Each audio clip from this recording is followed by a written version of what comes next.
On Saturday, the 15th of June, I was reminded that no matter how hard I try, I cannot escape Doctor Who.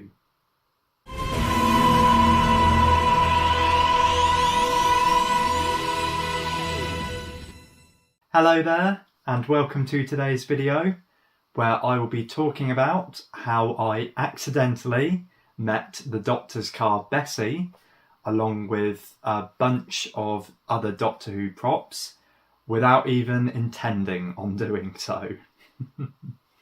So how this all came about was because, obviously with Saturday the 15th of June being Father's Day, me and my brother wanted to do something for my dad, to show him how much we appreciate him. And it was all my brother's idea. I can't take any credit for it.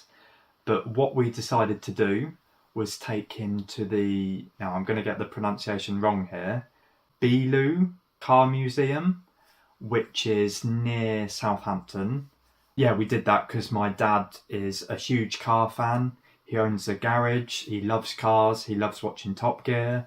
And my brother thought, what better gift to get him than the opportunity to go to a place which is all about cars. Now, obviously, I can think of 100 things I'd rather do than look at cars. But, you know, it's for my dad. It's not about me. But this is ultimately why I didn't know at all that Bessie was going to be at this place that we ended up going. Because I'm not a petrol head and I don't give a monkeys about cars, even though I knew that the plan was to take Dad there, I didn't do any research into this motor museum whatsoever. I asked Dad about it and he said, oh yeah, it's just it's mainly Top Gear cars, and there's a museum that's got old-fashioned cars as well. And at that point I just zoned out, really, to be honest. So we all went down there, got a full day out of it, went into the complex. We went on a monorail first of all to look around the site. We then looked at the Top Gear section. And then, this is when everything changed. And I went from having an okay day to an amazing day. We came across the film and TV section, which was vehicles that obviously have been used in film and TV shows. And it was only a small room, but we went in anyway. And I thought, you know, there might be some James Bond cars there. At no point did I expect there to be Doctor Who props in this room. And yet, I walked in. Well, first of all, the first car I saw was the car that was in the second Harry Potter film. And me being a massive Harry Potter fan, I was thrilled straight away. I thought, there we go, there's a vehicle that I'm actually interested in. And then I turned to my right, and literally right next to the Harry Potter car, a Ford Anglia, I think, was, well, right next to it was Sarah Jane Smith's car that was apparently used in the Sarah Jane Adventures. But I'm ashamed to say I did not recognise it whatsoever. So shame on me there. And next to Sarah Jane's car was a Dalek, K9, and bloody Bessie. I didn't even notice Bessie at first, to be honest. I got so swept up in seeing the Dalek and K9, and just the fact I wasn't expecting to come across Doctor Who today. It took me a good 10 seconds for my eyes to actually look more to the right and see, you know, the bright yellow Bessie car. And yeah, I was just thrilled because obviously, you know, I'm a huge Doctor Who fan, hence this YouTube channel. And it's the fact that going into this day, at no point did it cross my mind that I would be coming across Doctor Who props. So it was just a nice surprise, really.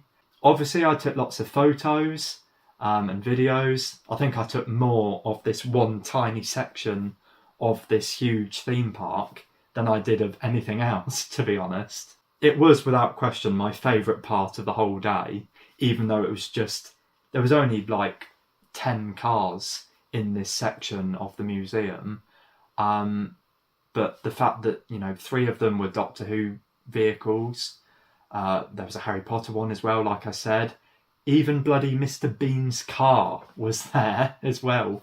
The actual screen used car that was used in every single episode, I believe. So I got a few photos of that as well. Not only was I surprised to see Doctor Who exhibits in this motor museum, but even in the gift shop, the very first section I walked to, right as I walked in, they had a whole Doctor Who section, to my surprise. Sadly, I didn't really take photos of what was there, so I'm just going to have to think back now. They had some shirts at least, because I remember debating buying them. I think it just had a TARDIS on, so I think it was a black shirt with a TARDIS, and I think there was words inside the TARDIS. There was cheaper items as well, like I think there was pins, probably Doctor Who pens as well. I think there's always mugs. I see that time and time again. Any shop that has Doctor Who merchandise always has mugs. The point I'm trying to get across in this video is, unintentionally, I have now seen the car that the Doctor drove. It's crazy. It is definitely worth checking out the Beaulieu car museum if you've never been yourself. I'll try and drop links in the description down below. I think it costs about £25 per person. Which reminds me, actually, I haven't paid my brother back yet for the trip, so I'm going to have to go away and do that. But it's not just cars that's there. They have some gardens. They have an abbey that you can explore. There is a lot of history to the site. So if, like me, you're into your history, it is worth checking out for that. And of course, they've got the Doctor Who vehicles as well. So if nothing else, it is worth a price of entry to see the Doctor Who cars. But that's all I wanted to say, really. If you enjoyed this video, please do give it a like, as your support really does mean the world to me. Let me know in the comments if you've ever been to the Beaulieu car museum, and if so, what your thoughts were. Thank you very much for watching, and I will hopefully see you in a future video. See ya!